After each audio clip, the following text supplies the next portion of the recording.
Deus Pai, Filho e Espírito Santo nos abençoe neste momento em que nós queremos meditar nas palavras que nós ouvimos há pouco.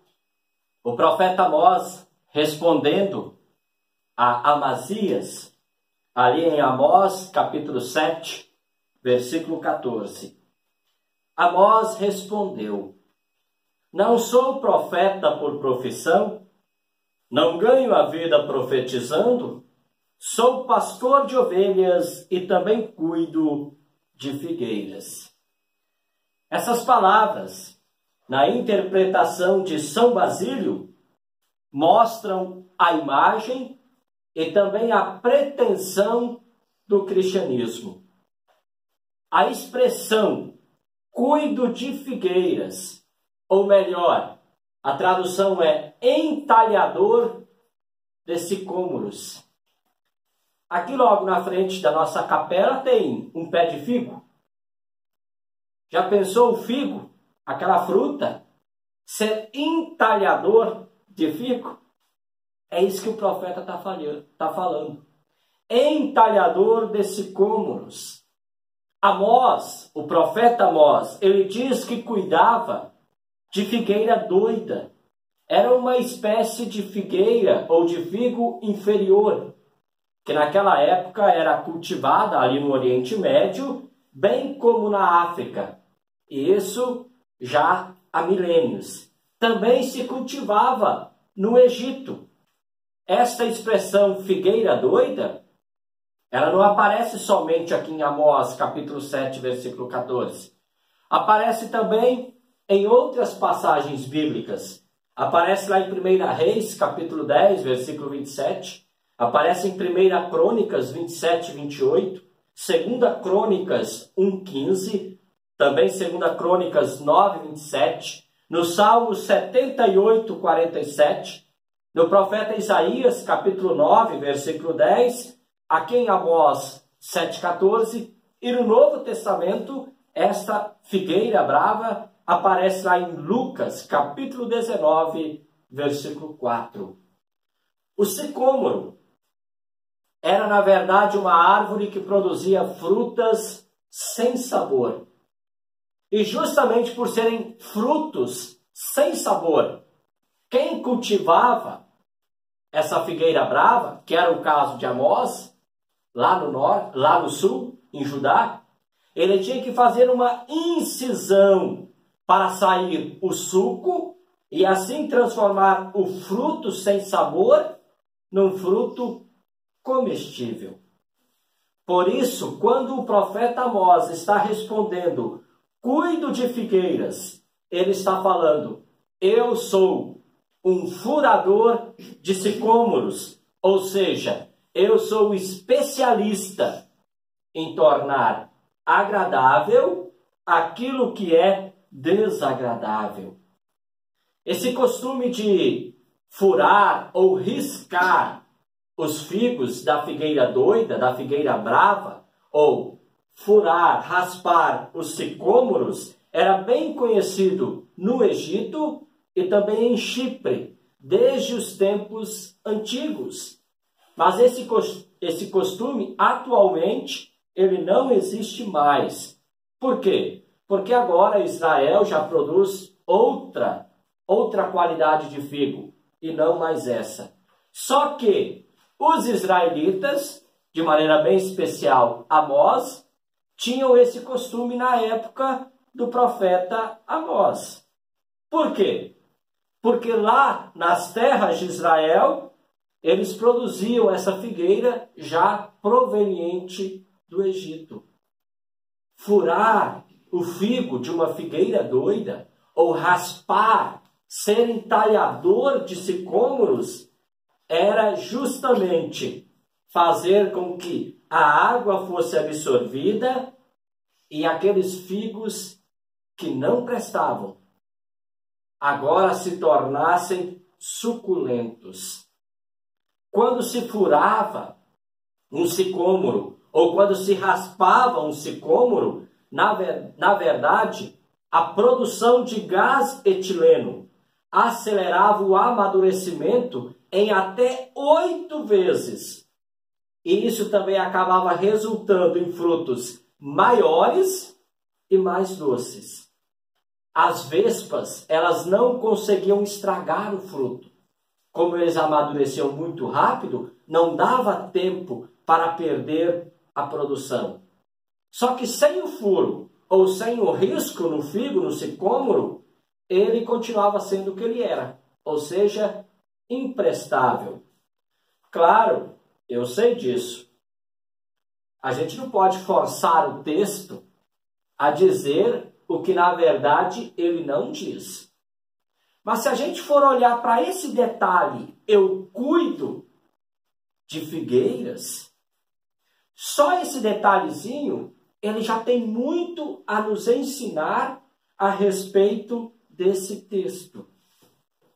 Amós, ele não era profeta de profissão, mas ele usou um detalhe da sua profissão e transformou esse detalhe da profissão na sua mensagem. A missão que Deus deu para Amós, tirando ele lá do sul de Judá, onde o reino era de Uzias, e o levou para o norte, para Israel, aonde o reinado era de Jeroboão II, que nós ouvimos na leitura do texto. Um reino, tanto sul como norte, em prosperidade econômica, onde nada estava faltando. Deus, numa missão muito difícil, ele mandou Amós, um homem simples, um homem do dia a dia, cuidava de gado e entalhador de figos. E mandou este homem para alertar o povo a respeito da destruição que Deus estava para enviar. Mas essa mensagem de destruição, ela se tornou para o povo uma mensagem ridícula. Por quê? A nação estava forte, economicamente estava tudo bem, o exército estava bem equipado, não havia perigo. Isso pela percepção do povo. Mas a mensagem do profeta foi perturbadora, e sendo perturbadora, ela foi rejeitada pela elite e principalmente pelos líderes religiosos.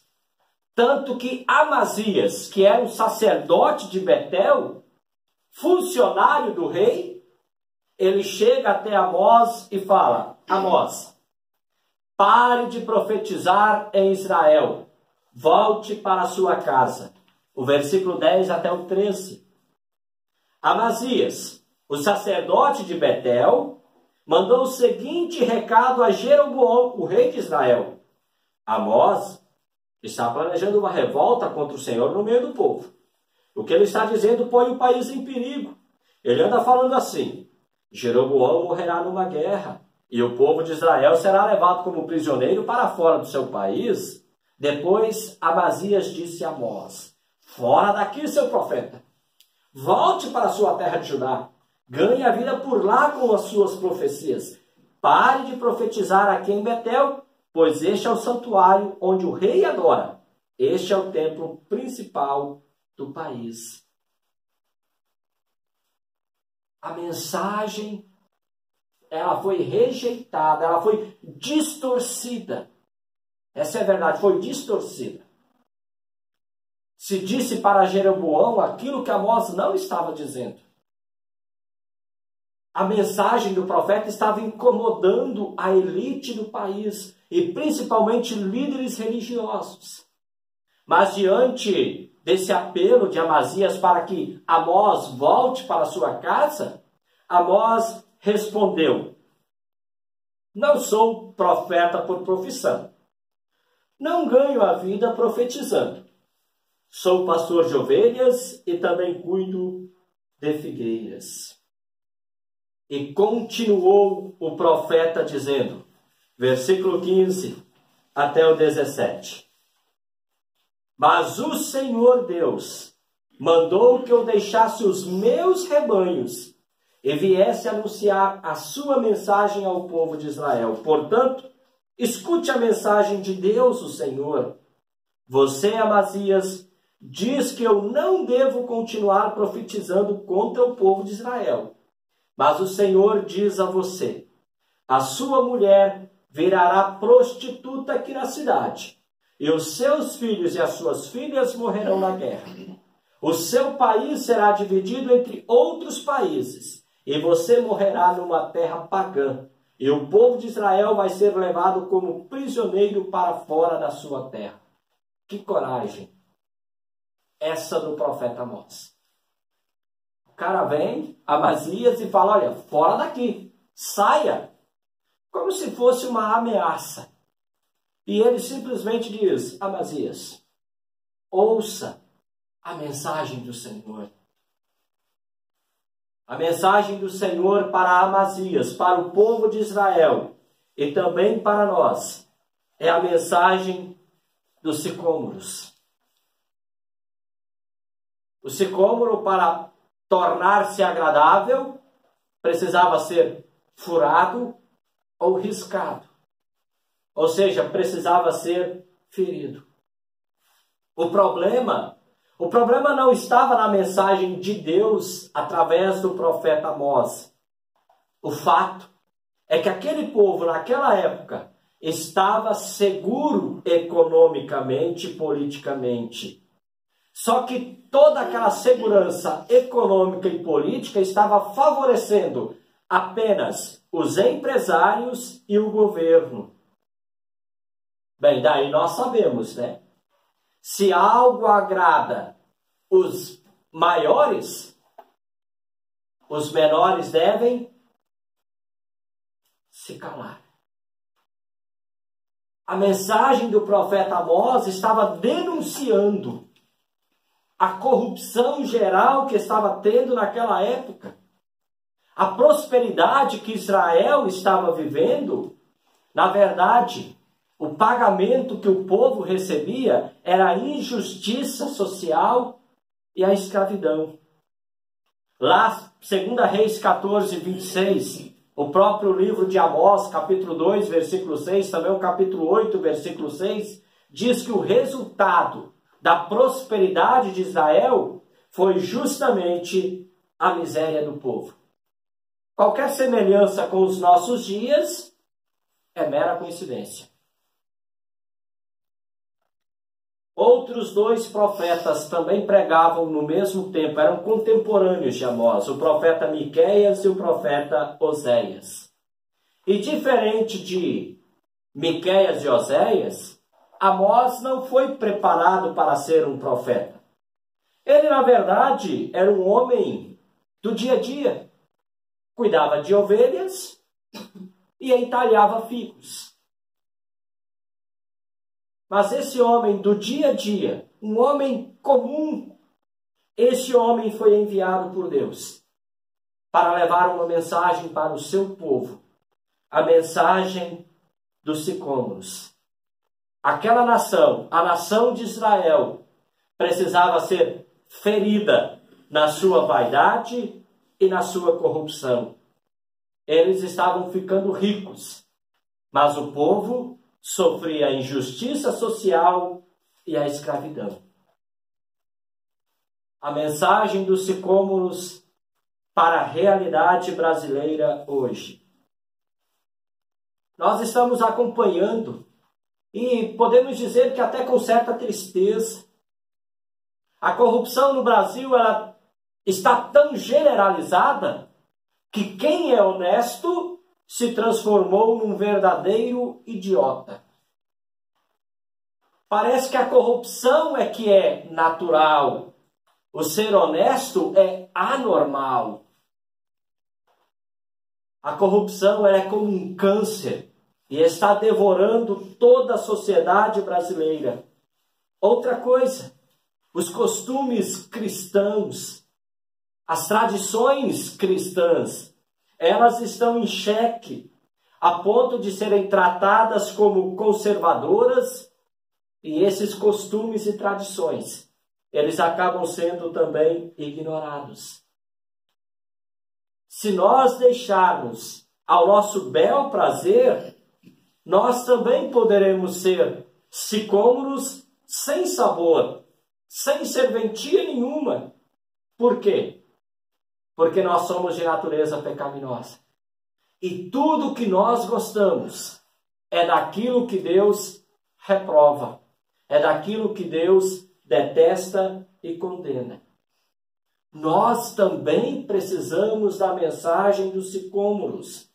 Nós precisamos ser furados ou riscados pela palavra de Deus. O autor da carta aos Hebreus escreveu: pois a palavra de Deus é viva e poderosa, e corta mais do que qualquer espada afiada dos dois lados. Ela vai até o lugar mais fundo da alma e do espírito, vai até o íntimo das pessoas e julga os desejos e pensamentos do coração delas. Hebreus 4:12. Mas nós temos a palavra de Deus. Sim. Mesmo tendo a palavra de Deus, nós não deixaremos de ser sicômoros. Mas, pelo poder do Espírito Santo na palavra de Deus, ao menos nos tornaremos agradáveis a Deus. Porque a nossa natureza pecaminosa, ela não deixa de produzir aquilo que é podre, aquilo que não agrada a Deus, aquilo que Deus não deseja. Além da mensagem dos sicômoros ser uma mensagem para a realidade brasileira, a mensagem dos sicômoros é também uma mensagem para as igrejas evangélicas. Amós era a voz de Deus em meio à prosperidade que escondia o pecado. A prosperidade do povo, que era louvada pelo povo, que era engrandecida pelo povo, essa prosperidade, ela tinha uma consequência: injustiça social, corrupção. Nós podemos ver essa mesma situação na realidade brasileira e podemos até dizer, em meio à dita prosperidade de tantos evangélicos, também há a mesma situação. Muita corrupção. Se nós formos nos lembrar de João Batista pregava no deserto. E a mensagem de João Batista no deserto era uma denúncia, porque condenava aquilo que era praticado lá no templo. Amós foi recomendado voltar para casa pelo profeta Amazias. João Batista, o contrário, teve a cabeça cortada. Porque não apenas denunciou o que acontecia no templo, mas denunciou também o que acontecia dentro do palácio. Vocês sabem, e nós somos da Igreja Luterana, qual é a grande acusação que as pessoas fazem contra a nossa igreja? Que a nossa pregação não é acompanhada pelos sinais, né? As pessoas dizem, mas na igreja luterana não acontece os sinais, na igreja luterana não acontece milagres, na igreja luterana não acontece expulsão de demônios, e por aí vai. Vou fazer uma observação. Essa crítica é injusta. Por quantas pessoas doentes que temos orado e ficaram curadas? Quantas? Quantas crianças já foram batizadas? O que acontece nesse momento? Poderíamos dizer que é uma espécie de exorcismo. Quantas vezes nós somos protegidos? Quantos dos nossos negócios prosperam porque oramos pelos mesmos? O problema é que nós não fazemos marketing que visa lucro financeiro para isso. A nossa principal preocupação é continuar sendo entalhador de figos, ou seja, transmitir a mensagem dos sicômoros. Uma história apresentada pelo evangelista João Marcos, lá no Evangelho de Marcos, capítulo 6, versículo 14 a 29. Aquela história relata como o ser humano pecador, ele se aproveita da ocasião para pôr em prática os seus planos maléficos. E ai daquele que atrapalhar os meus planos maléficos. Herodias se aproveitou do momento em que o orgulho do rei estava em jogo. Herodes Antipas, ele havia feito uma promessa diante de pessoas poderosas. E já que ele tinha prometido, me peça o que você quiser e eu vou te dar. Herodias estava muito inquieta por causa de João Batista, porque João Batista denunciava a vida de adultério que ela tinha com Herodes Antipas. Aí se aproveitou daquele juramento, se aproveitou do orgulho do rei diante de poderosos e fez o pedido. Eu quero a cabeça de João Batista numa bandeja. E assim foi feito. O ser humano, ele se aproveita das situações para pôr em prática aquilo que há de ruim dele. Aquilo que a nossa natureza pecaminosa é capaz de querer fazer. Amós condenou a injustiça social. Amós condenou a corrupção. Amazias, funcionário do rei, sacerdote em Betel, recomendou: ô Amós, volta lá para sua casa.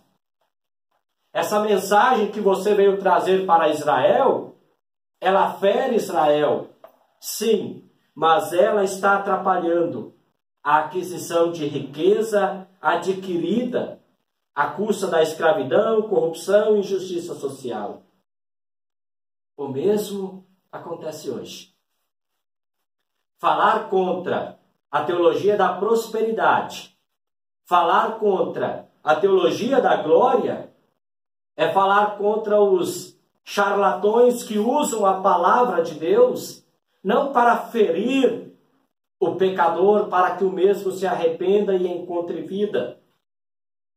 Os charlatões que usam a palavra de Deus, eles usam a palavra de Deus para quê? Para ferir a consciência das pessoas e aprisionar a consciência dessas pessoas para usurpar as bênçãos de Deus.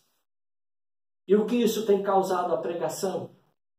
Bem, nós sabemos que muitas pessoas têm se afastado de Deus e da palavra de Deus. O mundo, o Brasil, a igreja, todos precisam da mensagem dos sicômoros. Todos precisam ouvir a voz de Amós. Todos precisam ouvir a voz de João Batista. Mas as pessoas preferem ignorar. Por quê? Porque a palavra de Deus, ela põe em risco a pretensão humana. E a pretensão humana é querer viver como se não houvesse pecado. Igrejas contemporâneas, pregadores contemporâneos, eles não falam mais de pecado. Muitas vezes a igreja tem se silenciado e não tem mais falado do pecado, do amor que o ser humano tem pelo pecado e de que ele, no fundo, o que mais deseja é pôr em prática os seus desejos pecaminosos. Nós não estamos mais querendo exercer a função de entalhador de figos. Nós não queremos mais furar e nem sequer riscar. E dessa maneira, nós estamos vendo As pessoas estão vivendo suas vidas como se não existisse mais pecado. E nós sabemos que se não há pecado, as pessoas buscam resolver as coisas nesse mundo com boa vontade pela informação e pela psicologia. Já observaram? Muitas vezes, quando as pessoas elas acabam procurando o pastor, ao invés dele denunciar o pecado, acaba se encaminhando para o psicólogo. Mas nunca se fala, olha, isso é pecado. E o pecado se resolve com uma única maneira, buscando a misericórdia de Deus em Jesus Cristo. Nós estamos vivendo numa época, conforme Alan Jones disse, tudo é permitido e nada é perdoado. O pecado é ruim. O pecado causa estragos em nossa vida. E diante do pecado, assim como Amós, é preciso ser entalhador de sicômoros e fazer um convite para o povo. Voltem para o Senhor e vocês viverão. Se não voltarem, ele descerá como fogo para destruir o país de Israel, e em Betel ninguém poderá apagar esse fogo. Amós capítulo 5, versículo 6. Querido irmão, querida irmã em Jesus, lembre-se, sem pecado não há necessidade de Jesus. E muitas vezes não se fala do pecado, também não se fala de Jesus. Não se acusa o pecado, não se acusa também aquele que nos restaura do pecado, aquele que restaura a nossa vida, mesmo sendo nós de natureza pecaminosa. Deus enviou o seu Filho, Deus enviou Jesus Cristo, pelo desejo que Ele tem de salvação ao pecador. Por isso, nós podemos dizer que Deus, através dos pregadores, Ele continua enviando todos os seus com um único objetivo: anunciar a mensagem do arrependimento. Anunciar que nós somos pecadores e que tudo que nós desejamos é começar a fazer e a pôr em prática os nossos desejos secretos. O pecado precisa ser denunciado. E quando o pecado é denunciado, é por amor que o mesmo é feito. A lei de Deus que nos acusa, a lei de Deus que mostra o que somos, visa o arrependimento, o fortalecimento da fé e também o perdão. Em outras palavras, a lei de Deus, a acusação do pecado, visa tão somente a nossa salvação. Todos aqueles que pregam a palavra de Deus, eles sabem. Quem prega, ele está sujeito à perseguição, ao sofrimento e à morte. Amós, vá para a tua casa, volta lá para a tua terra. João Batista, e assim tantos outros ao longo da história. Mas é preciso continuar como enviado de Deus, anunciando a mensagem a respeito de Jesus. Do Jesus que também foi perseguido, do Jesus que sofreu e do Jesus que morreu. Para quê? Para restaurar a nossa condição diante de Deus. Porque nós, por nós mesmos, estamos perdidos. Cada vez que abrimos a palavra de Deus, um pecado nosso é denunciado. Mas cada vez que a palavra de Deus é aberta, Deus nos dá uma grande oportunidade. Oportunidade de arrependimento. Por isso, cada pregação é uma oportunidade. Uma oportunidade de entalhar sicômoros uma oportunidade para ferir, uma oportunidade para acusar,